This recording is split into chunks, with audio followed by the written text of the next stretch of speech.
them apart, but now they're together. They're two wacky gringos in all kinds of weather. When it's sunny, they're funny. When it's rainy, they're zany. They're two gringos who sometimes do bits. Evening, noon this week sometime, everybody. Hi, I'm Patrick Reynolds. Good evening, everybody. And I'm Mike Schwartz, and we are two Bit Gringos. Oh, there they are. Two Bit Gringos, yes. How's your week been going, Mike?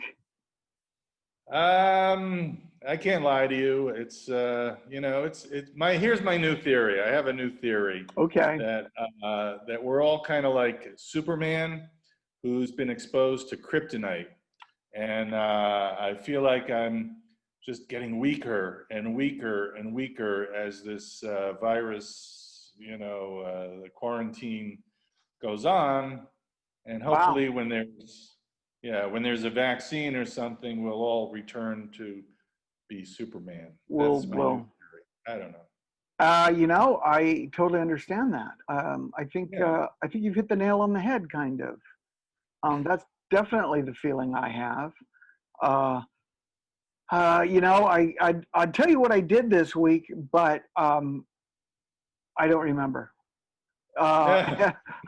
1 week is just like the next, or the last, or the one before, Yeah. So, yeah. It's like a big promo for Groundhog Day. It's just all Groundhog Day, the same day, over and over. Over and over. With a lot of bad news thrown in all the time. It seems like haven't heard much good news anywhere lately. Well, there's a big truck-sized asteroid that might hit the Earth. That'll shake things up a little. Yeah. That's just what we need. Because a pandemic and murder hornets and political conventions just aren't depressing enough. And in your case, wildfires all over the state. Continuous wildfires. We've got almost 400 wildfires burning, I think, at this point. Very bad. Yeah. Anyway, would you like to introduce our guest today, Mike? I thought you knew him better. I don't really know him, but here's a person who, like Al Stefanelli, has been a provider of information, especially in Boquete, and a source of really straightforward information about the pandemic and more as it relates to people living here in Boquete and Panama. Our guest is James Bondoux. Let's welcome James Bondoux. James Bondoux. And here he comes. Takes a second. Oh, there we go. Hi, James. Hi, Jim. Greetings. Greetings. Nice. We're so happy to have you with us. Looks kind of chilly where you are. I found you on, I don't even know what it's called. It's kind of like an email stream or something where you post quite a bit. And I was very curious to meet you and to find out what your background is because you have so much information about the pandemic, about life here in Panama. And I don't know where that all comes from, but that's why we wanted you on the show. Okay, well, thank you. It's always an ego stroke to be invited somewhere, so thank you for the invitation. Oh, our pleasure. Okay, you're probably talking about something called boquetetalks.io, or groups.io, which is a platform, a bulletin board kind of thing, and Penny Ripple initiated it, and so I use that as a vehicle to share what I find out about the local news with local people, because it is totally Boquete oriented. Now, Jim, are you? Tell us a little about your background. Are you a journalist or a secret agent or?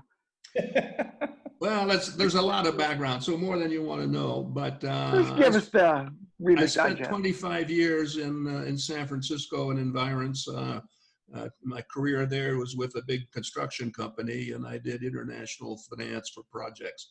So I did quite a bit of international traveling. And then when it came time to retire, which I've been retired for 22 years now. I'm getting pretty good at it. Hey. We went cruising. We sold everything. We sold the house. We sold the furniture. The kid was in school, and so we're out of there. And so we lived on a boat for off and on for about 10 years. Oh, okay. I know a few Boqueteños who had that kind of a life. Yeah. So that brought us down to Panama eventually, and we went through the canal and banged around a bit and hung up in Bocas del Toro for I don't know, a couple of months, 3 months, 4 months, something like that. And so in those days, this is 2004 now, believe it or not, we had 3 or 4 airlines here in Panama, including 1 or 2 that flew directly from Bocas to David. And so we caught a flight over, I forget the name of the airline, the logo was a macaw, a very colorful bird. And rented a car in David and spent a week here in Chiriqui just exploring.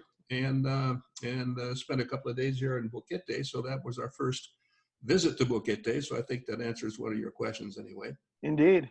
In those days, of course, it was still pretty rugged.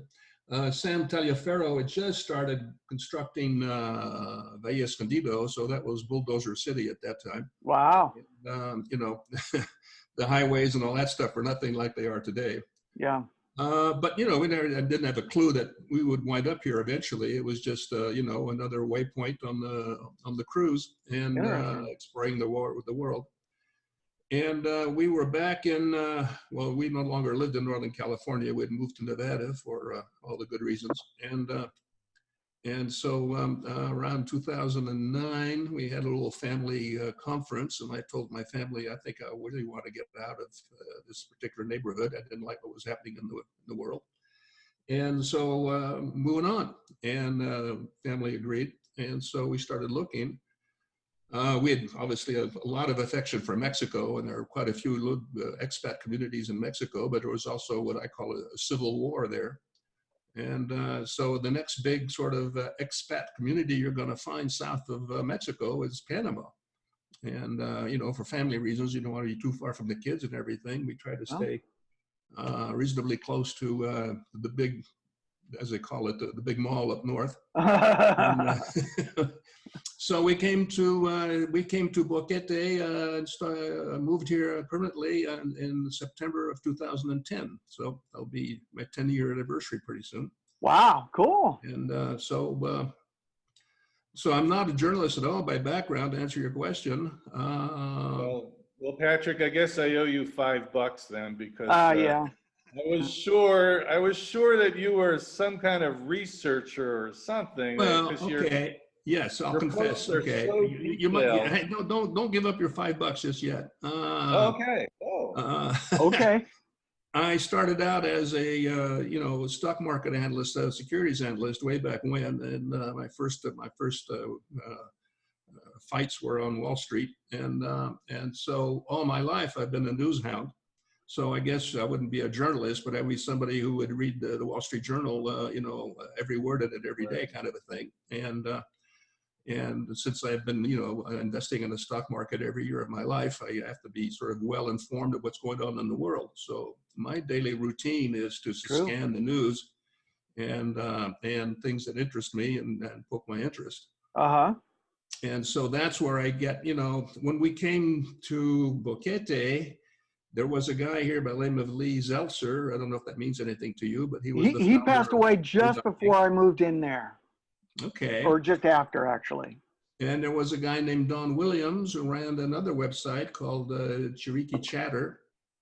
And, yeah, I know him or knew him. Okay. They both have passed on, but they were good sources of local news, local developments, local gossip, and local knowledge. And then there was a lady in Bocas del Toro by the name of Susan, I forget her last name now. And she ran a sort of a bulletin board website that had to do with, she called it Panama Laws for Expats. With all the legal problems that expats get into here, from that would be very helpful. Property deals to, lawsuits and all that sort of thing. And she passed on. So all of a sudden, these 3 great sources don't exist anymore. So that, instead of being lazy, that drove me to add to my news scan, I got to scan the local news sources, which is what I do every morning as part of my drill. And so I look at all the websites that are of reasonably good content as far as I'm concerned. And if I find something that is really I think of general interest to Boqueteños, expats, then I just post it. You know? Post it, pass it on. So Wow. I've just disclosed my total secret there. So I don't know if you want to cough up the $5 there, Mike, or not. But anyway. Well, I maybe it's even. You know, maybe I think you are kind of a researcher. You've proved that you have done plenty of research in your life. So. Yeah, absolutely. And you got to be careful because apparently people who start these information websites don't live a long time. So be careful, Jim. Right. Yeah, you will. Well, is the information that you supply, is it found anywhere else than how I found it, and that Boquete Talks, is that what it's called? Boquete Talks? Well, Boquete Talks, yeah. Well, I resurrected or created a new platform called Panama Law for Expats, but without the spaces in it, and try to replicate and improve on what Susan had developed. So, you know, if you want to know what how to draw a will or something in Panama, you know, you might be able to find it there. And is that on Facebook or is that? No. Oh, no, I don't do social media. Sorry. I mean, I do monitor, you know, Facebook and Twitter, but I don't have those accounts. I have those accounts under false names. Okay. Okay. So I lurk, I guess. I certainly don't post. Okay. So. Yeah. Well, that's a good way to keep your blood pressure down and stay out of fights with your neighbors and stuff. So right. I think that's a good move. So you really, Jim, you discovered Panama, kind of. You discovered Bocas, you discovered Boquete. You didn't do the route that a lot of people do, which is a lot of research and read a lot of different things about different places to go and then go there and check them out. You kind of you pioneered it. You just discovered it on your own. Well, as you know, Kate didn't want to be too far from the kid and back in the States. And so, you know, it was kind of a, you know, a bungee cord, rubber band, whatever you want to call it, that kept us within range, easy range of North America. You know, because my first choice was definitely some other place. I had Mauritius, and still Mauritius probably my plan B if I ever had to have one. Mm-hmm. Malaysia would be another one. And of course, you know, I'm comfortable with all the French-speaking countries, but she's not. So, you know, my French passport, I could settle in Martinique or Tahiti or any one of those places very easily. So, cool. So, but that's, you know, that's not in the cards. So. Right. All right. So you speak French, and do you speak Spanish as well? Well, I don't know if I speak Spanish. I don't understand Spanish. There's a difference. We spent about 6 months, 9 months, something like that, in Santiago de Chile, thinking that might work for us. But we came back to Boquete. The language there is a real challenge. They speak their own version of it, and it's the speed and the slang and the you know, skipping words and not, you know, putting whole words into place. And to learn that is a real challenge. And as I told you, Kate really doesn't have the language aptitude. And the expat community there is not what it is here in Boquete. So. Yeah, I found that out myself. I watched a Chilean TV series, and I couldn't understand, you know, too much of the Spanish there. It's every third word is sipo or nopo, and you know, I don't know where they get it, but anyway. So by the time you peel that out, and then, you know, and complete the word, then it's one long word, and so where do you cut it up? I mean, no. So I gave up. So what's your take on how the government here in Panama is handling this crisis, the virus? You want me to go to jail, don't you? No. I'm leaning in here. Okay, well, look, to me, it's quite simple, okay? The right way to handle this is not the way it's being handled. You don't go try to stop the contagion. That's ridiculous, because you're never going to win that battle. You go at the other end and cure people. So you work on, you know, making the people who are sick healthy. And we know how to do that with this particular virus. I don't need to go into a lot of details. It attacks the blood cells. It causes coagulation. You can't breathe because your capillaries in your lung are all blood clotted. And there are ways of solving that. And oxygen therapy has been proven to show everywhere how it works. It's whatever they do, that it bottoms out at you're adding oxygen to the blood in some way. No, and the CDC, the American Center for Disease Control, has estimated, they have put on their website, that the immunity threshold for what they call the herd, the population, any population, is somewhere around 21%. Once you have 21% of the people having been infected, the herd is immune. And they used to think it was 70 or 80%, but not with this virus. And if you look at the infection fatality rate, which is, of those 21% people, how many die actually? And that's a number that's somewhere between 0.25% and 0.4%, something like that. So I ran those numbers, figured Panama will have come out of this when they have about 3,500 fatalities, give or take. 10% of the population is in Chiriquí, so Chiriquí will hit it when it's about 300 to 350 people. Wow, how close are they now? They're halfway there. So as of yesterday, I think the death in Chiriquí is 170, something like that, 172. Wow. And, I mean, the median age of the people dying is 80. I'm 81, so I'm, I passed the median age. Wow. But, I would have never. You don't look a day over 79, Jim. Thanks.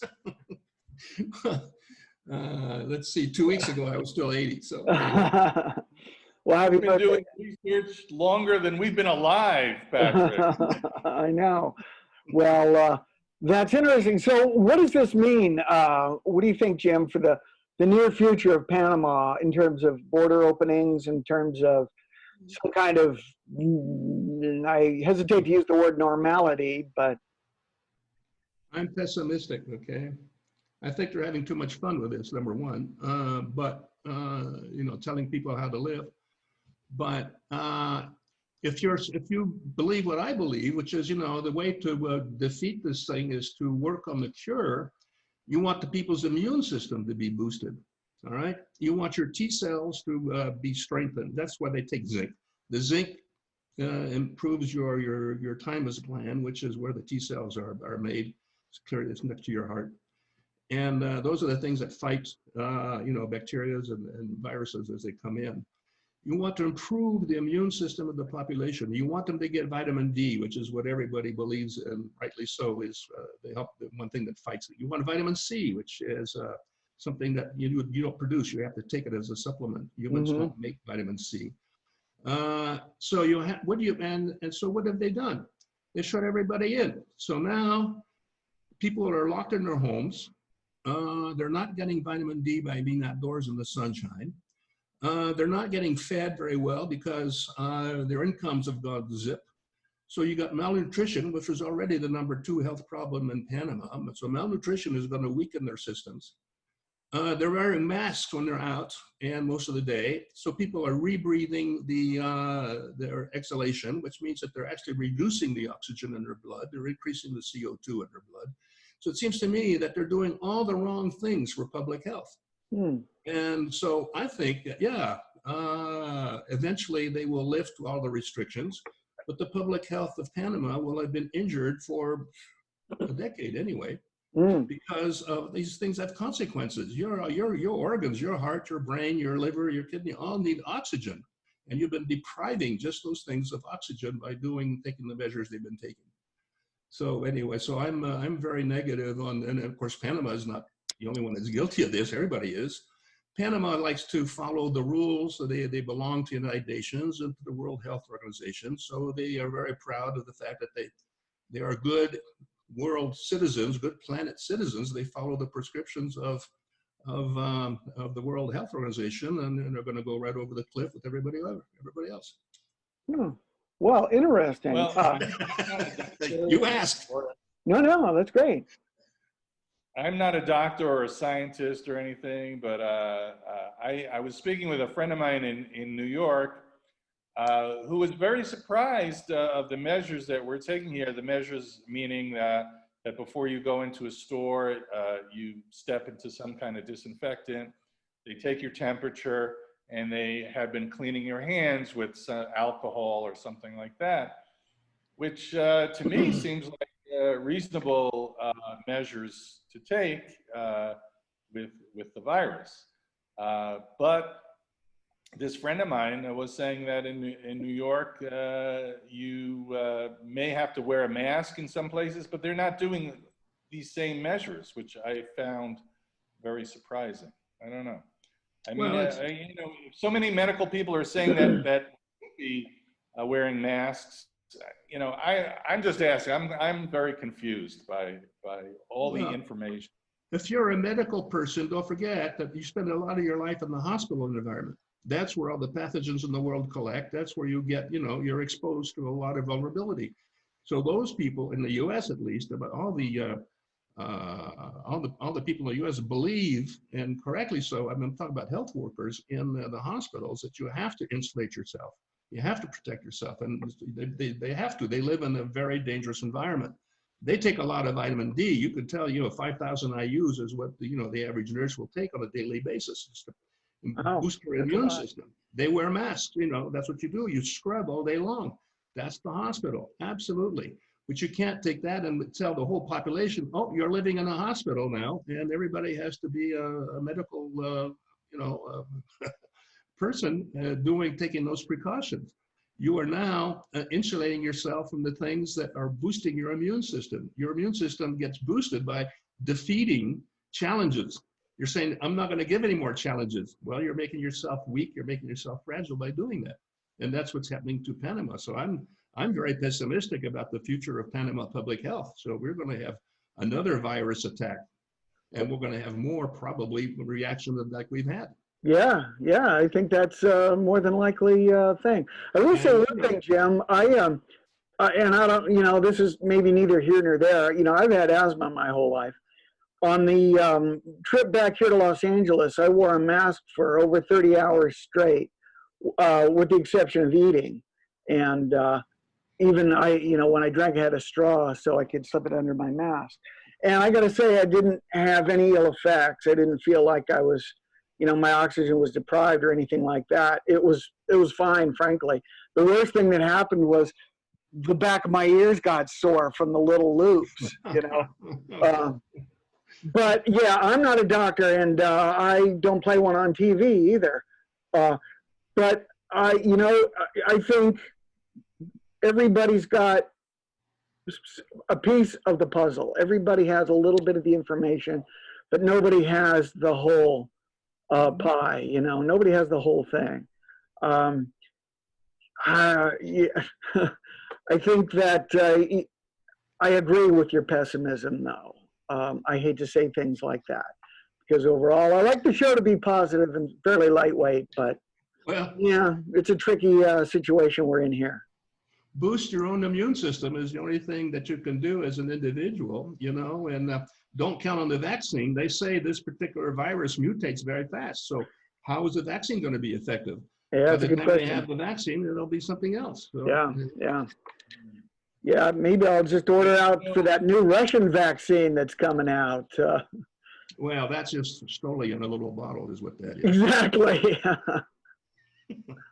I know nobody has the answer, but everybody is just waiting to find out when things can open up so much more. Like Patrick and I are involved in putting out theater, shows in the theater here in the BCP, and people are so anxious to see live entertainment, live bands, live music, whatever, and that's the big question. Nobody knows. It could be 2 months. It could be 2 years. It seems. And you know, we humans have 300 generations of being social animals. And you're depriving people of that, and you know that again is weakening their defense systems, in my opinion. Stress, and stress consumes vitamin C, and that's what you need to fight infections. So. And it makes me wonder if stress isn't almost as big of a killer as the disease. You know, Talk to the people who have no income for 6 months or 5 months, whatever it is now. Hey, I have a lot of friends who work for the Walt Disney Corporation, and they're not going back to work until maybe January. And a lot of them, you know, they made good livings at their profession. And when they stop the extra $600 of unemployment, they can't pay their mortgages, you know. Yeah. They can't, they're going through their savings, like, you know, it's tough. Oh, and extremely stressful, but that's, you know, the stress levels. Just think of the poor family down in Bugaba that's been living paycheck to paycheck and suddenly stopped in mid-March, and they got 4 kids, all of which have been hungry for weeks. Yeah. You know, and crying and weeping, and obviously being sick and not being taken care of. I mean, and they live in a one-room hut with a tin shed, with a tin roof, you know. So no, yeah. it's dramatic. So I don't have the answer. I know I have a friend who calls these first world problems, you know, problems that aren't really serious problems. But I do wonder what the whole landscape in Boquete is, the business landscape is going to look like, including restaurants and all other businesses after this, because so many of them are just not going to be able to make it. I do feel terrible for them and the employees. It's, you know, it's going to happen there. And it's all, I guess, you know, how bad it is relative to your point of view. Here in Los Angeles, you know, nightclubs and restaurants that have been open for 50, 60, 70 years have had to close forever. And there are a lot of places that they're closing temporarily, but they don't know if they can come back. Yeah. I think we're going to see that worldwide, certainly nationwide, and landmark restaurants and nightclubs and places, just all kinds of places are going to have to close. It's happened in New York as well. I know, I can't remember the name of the place, but a landmark club had to close.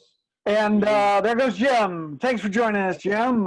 Thank you, Jim. Probably a technical difficulty because, you know, it is the internet and we are speaking across thousands of miles. Yeah. Thousands. Well, he might come back. We're starting to run a little low on time anyway, but Jim might make it back in time to say goodbye. Well, we want to thank James Bondoux for being our guest. Certainly an informed person, and yes. Really, I was just amazed reading multiple posts per day, you know, about the virus and other legal things in Boquete, and certainly a person who seems to know what he's talking about. As it turned out, I am a member of that group, but I never get any of the emails. And apparently what happened, there's a second step once you join the group. You have to hit another button to say, oh, and send me all the emails, the correspondence. So I blocked you, Pat. I don't want you getting those emails. I know you're vindictive. Better informed than you are. Hog all the information to yourself. I'm an info hog. Info hog. You know what? Jim mentioned Don Ray Williams briefly. Don Ray was a really nice guy, cool guy. He was one of the first people we met when we flew, when we came back to move to Boquete. And he actually helped us. He guided us to where we needed to go to get a rental car. And he even put our luggage in the car for us.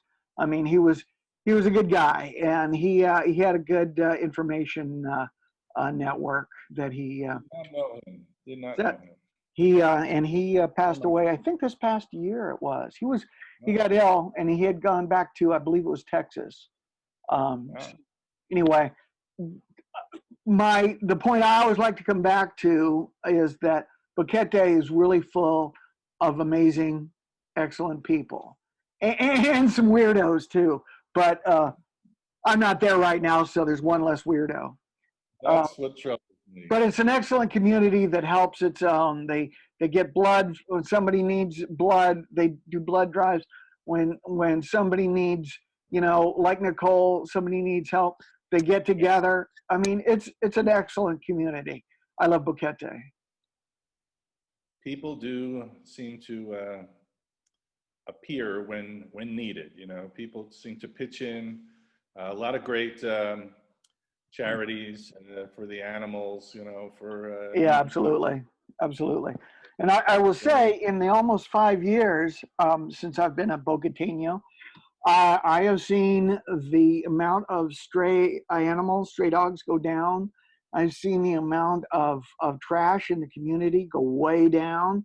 We have active, the basura busters. We have yes. the community takes care and respects the community. And that's a wonderful thing about Boquete. It is a wonderful thing. So one thing we can agree about, Patrick. Just the all one. other things we disagree. I know. You're a Mets fan. I'm a Yankees fan. No, wait a minute. No, I'm not in anything. No, I'm just, I used to be a Dodger fan, kind of. I was a Mets fan, though. You had that right. I knew the Mets when they first started, 1962. Oh, wow. Wow. I actually remember I was homesick and I watched the 1968 Miracle Mets win the series. And I still remember that. I was 8 years old. I remember that to this day. 69, maybe. Was it 69? I think it was 68. Might have been 69. I think it was 69.